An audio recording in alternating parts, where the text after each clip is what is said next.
Hi, magandang araw po sa ating lahat. Ngayong araw na ito, mga kawaray, ay magluluto tayo ng masarap na kakanin.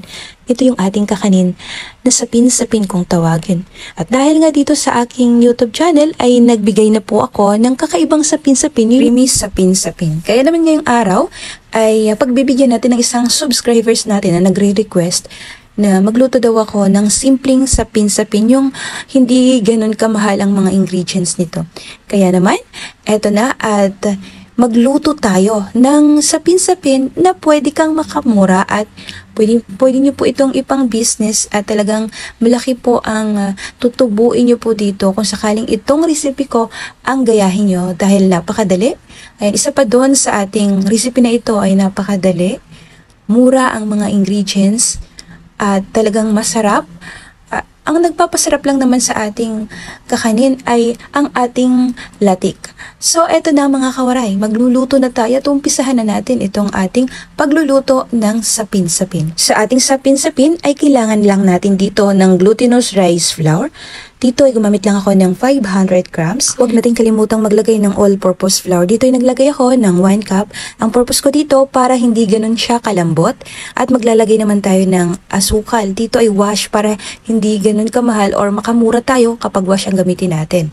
At maglalagay naman po tayo dito ng konting asin para pang-agaw ng lasa or pang-balance ng lasa ng ating sapin-sapin. Next nating ilalagay ay ang ating kakang gata or pure gata. Dito ay kailangan lang natin ng 1 cup. At syempre para mas malinamnam, magdadagdag tayo dito ng Alaska Evap. Ito yung 370 ml. Ito yung huwag niyo pong iwawala sa ating ingredients. Maglalagay din po tayo dito ng ating pangalawang gata. Dito ay maglalagay tayo ng 2 cup. Pero dahan-dahanin niyo po ang paglagay para matansya nyo kung tama ba o malapot na ba itong ating sapin-sapin. Dahil kapag masobrahan ito ng tubig, ay magiging lata at hindi siya magiging magandang kinalabasan niya. Kailangan sukat lang sa tubig o liquid itong ating ingredients na ito, itong ating recipe na ito. At dito na nga ay nag-add nga ako ng sugar. Ito yung wash sugar, kaya bale 2 cup na ang inilagay natin. Dapat ay 1 can din ng condensed milk. Naalala ko, dapat ay itong ating recipe ay walang condensed milk, kaya nag-add ulit ako ng 1 cup na sugar, ang pang-substitute natin sa ating condensed milk. At ito na nga, sasalain po muna natin ito mga kawaray. Dapat sinasala natin para maiwasan natin dito yung pamumuo ng ating sapin-sapin. Once na nasala na natin ito, ay atin naman itong paghahati-hatiin ng 3 dahil 3 kulay po ang gagawin natin. Kung sakaling food color lang ang gagawin nyo dito, kailangan mag-add kayo ng vanilla para may lasa. Ang akin kasi, flavor na talaga, kasama na yung kulay doon.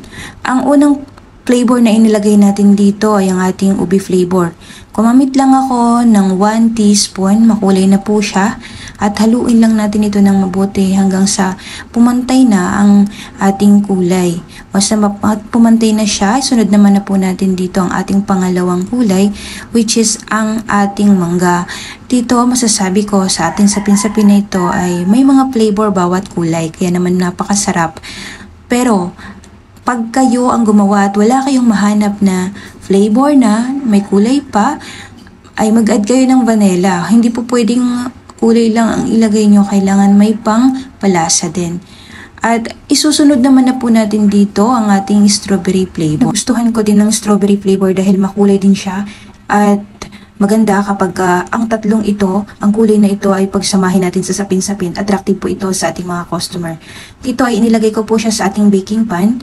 Ang size nito ay 8x8. Nilagyan ko po siya ng dahon ng saging. Advice ko lang po na bago nyo ilagay dito ang inyong sapin-sapin ay kailangan punasan nyo po muna ang dahon nyo para hindi po dumikit. Kung sakaling maluto na ito ay hindi kayo mahirapang tanggalin ang dahon ng saging sa ating sapin-sapin. Once na nagpakulo na kayo ng tubig at kumukulo na, isa lang na po muna natin itong ating sapin-sapin ng 10 to 15 minutes.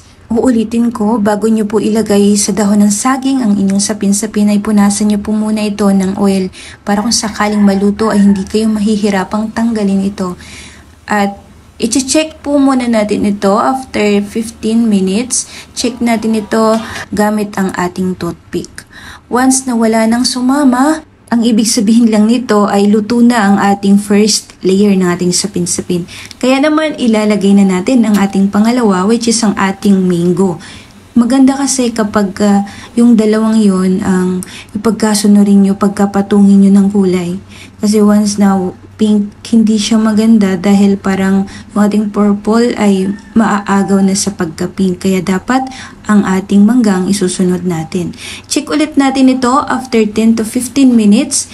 Pagkaluto na ito, ilalagay naman na natin ang ating panghuling flavor. Itong ating strawberry. Advice ko sa inyo, i-check nyo palagi bago nyo patungan dahil pagka hindi pa siya luto, lulubog po itong inyong kulay o mahaluan yung pangalawa dahil hindi pa luto na ilagay nyo na. Kaya i-check nyo po ito ng mabuti. At tatakpan ulit natin, lutuin na lang ulit natin ito ng 15 minutes. Napakadali lang itong ating sapin-sapin na ito.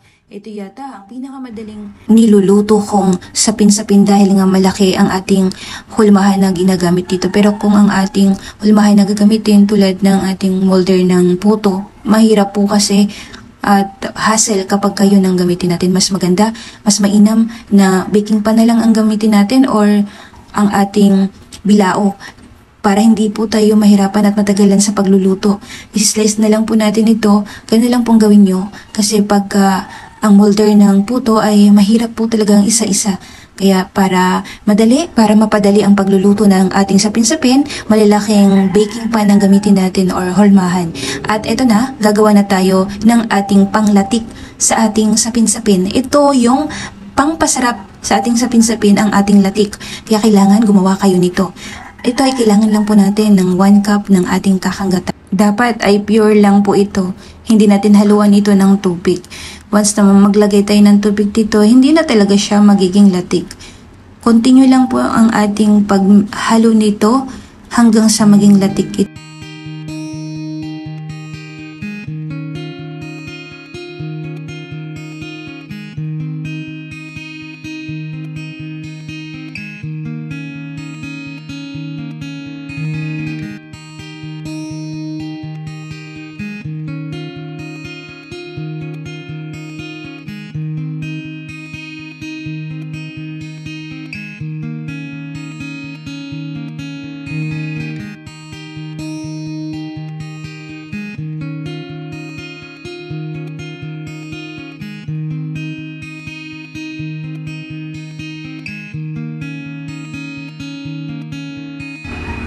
Eto na nga, naluto na natin ang ating latik. Tingnan nyo po na hindi siya ganun kaluto.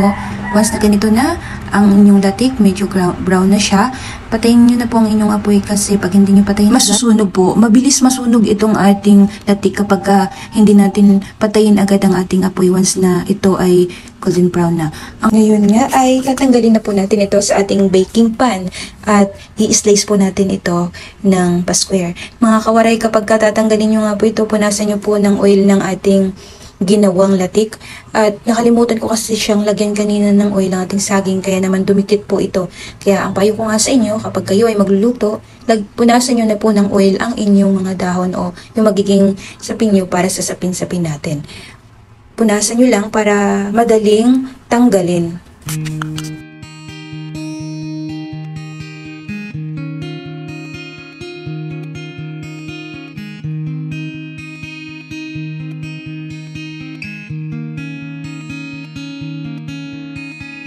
I-slice ko na nga po itong ating sapin-sapin at para maibenta natin ito ng per piece kung sakaling kayo ay magninegosyo nito at tansyahin nyo kung gaano kalaki para hindi po kayo malugi. At ganun lang din po ito sa ating photo molder kung sakaling gawin nyo po, i-slice nyo lang po siya at maibibenta nyo po ito ng 12.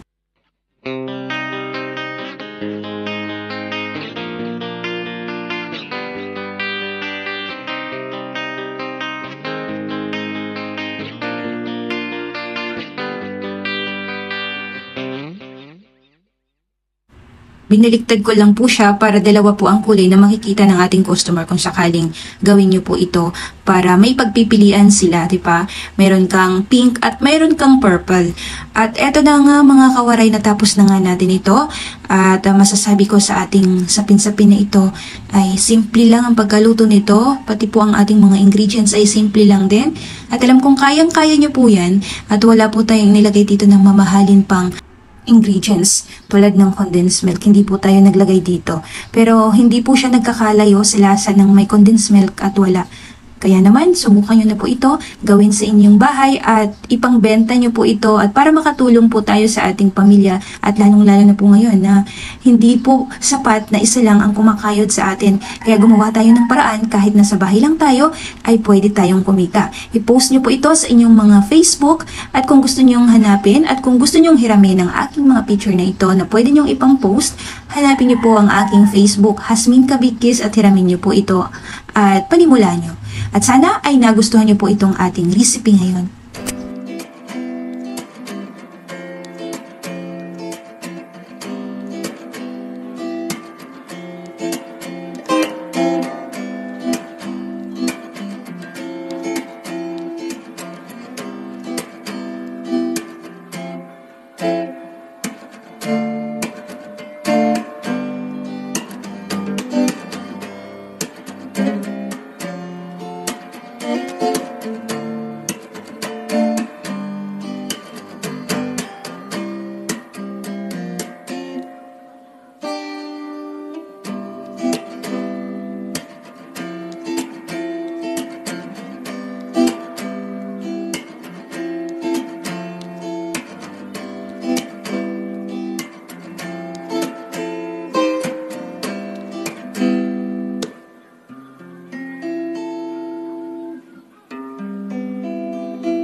Ito na nga po natin ang ating sapin-sapin na iba't ibang flavor nito.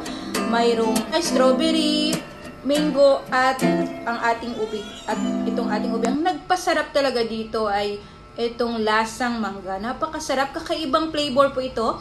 Kaya naman mga kawaray, subukan nyo po itong ating bagong recipe. Dahil ito ay tinanggal po natin dito yung condensed milk. Kung ano nga ba ang pagkakaiba ng may condensed milk at wala. Pero sa tingin ko naman, walang pagkakaiba dahil mas pinasarap pa po natin dahil nilagyan po natin ito ng mangga. Titikman na nga natin kung anong ito, gaano nga ba kasarap itong ating. Masasabi kong the best itong ating sapin-sapin. At sa partner nito ay aso. Kapi na tayo. Ito na. Aso. Ngayon. So, ito na nga mga kawaray. Naluto na nga natin itong ating napakasarap na sapin-sapin. Diba? Napakaganda. Kasing ganda ko syempre. Diba? Tikto. Eto na nga mga kawaray, natapos na nating lutuin itong ating sapin-sapin. Ang ingay pa ng ating aso. Eto. Nag-aago yung aso. Nag-aagaw yung aso. Nag-aagaw yung tabet na! Shoutout po muna natin si Ma'am Rosana Oxina 6824. Shoutout po Ma'am. Just itry ko po yan. Salamat po sa lahat. Naturuan ko po sa iyo mga kakanina. Yan Ma'am Rosana Oxina. Shoutout po sa inyo. User. Waray din ako ate. Salamat. Nakita ko ang channel mo. Shoutout sa iyo user DVX 3XF. Salamat sa panunood mo at ibig sabihin yan, pwede kang matuto kasi napadpad ka sa aking YouTube channel. At syempre, shoutout po natin si Sean Casa J 4298. Thank you for sharing. Galing talaga. More power to your channel. God bless. Always watching from Dubai. Pa-shoutout po. Ayan, Ma'am Siana. Sean Ka Saji, ayan. Shoutout po sa inyo, ma'am, at lagi po kayong mag-ingat dyan sa Dubai. Shoutout din po natin si Angela Delvo, 31 wine. Magkano po yan pwede ibenta per cup? Eto, ma'am, dahil matagal ko na po yung video, pwede nyo pong ibenta yan ng 15 to 20 pesos. At syempre, shoutout din po natin si Ma'am Lorna Ginaldo. Ayan, nice ang sabi niya. Vela Lundon, 3191. I-try ko po ito. Sarap sa timing pa lang. At i-shoutout din po natin si Kendall Valk, 5597. Salamat sa recipe. Salamat po sa mga recipe at enjoy ako sa panunood sa iyong mga video. I like the way how you make it. Greeting from Netherlands, the Tulips Land. Ayan, ma'am, shoutout po sa inyo at mag-ingat po kayo dyan sa Netherlands. At i-shoutout din po natin si Ma'am Elisa Punteras, 6598. Magkano ang bentahan ng Mahadel Leche per tab? Ayan, pwede pong ibenta ng 80 pesos. I-shoutout din natin si... Ayan, shoutout natin si John Gabriel Pipanyo. Ma'am, gumawa ako ng cochintanyo na may glutinous. Ang sarap po. Wow, thank you, ma'am. Ay, ang saya-saya ko po at narinig ko po yan. Thank you po at sa tiwala nyo sa akin ay nagawa nyo po yan. At i-shoutout din po natin si ma'am user tweet for why. Sarap naman yan, ma'am. Just question lang po, sana ilang cup po ang white sugar ilalagay nyo po sa photo cake. Wala kasi nakalagay sukat at sugar. Ayan, ma'am, mamaya po iayusin po natin ito. At i-shoutout din po natin si Ginanios. Ang nagpadala siya ng heart. Jane, na-try ko po hot cake recipe or pancake, talagang masarap, super. Thank you, ma'am. At i-shoutout din po natin si Ma'am Ashley Marianari Doble. Ang sabi niya, wow, anong try, salamat. Rojas. Try ko po sis, plan ko kasi maganda ang income nito. Opo, ma'am, napakaganda ang income nitong ating lumpiang sariwa. Si Vicky Madrano, shoutout po sa inyo, ma'am. User VDX, sabi niya, waray din ako. Ate, salamat, nakita ko ang channel mo. Si Elsa Broncano, shoutout po sa inyo, ma'am. Thank you sa panunood nyo sa aking YouTube channel. Hanggang sa susunod, mga kawaray. Thank you and God bless po sa ating lahat.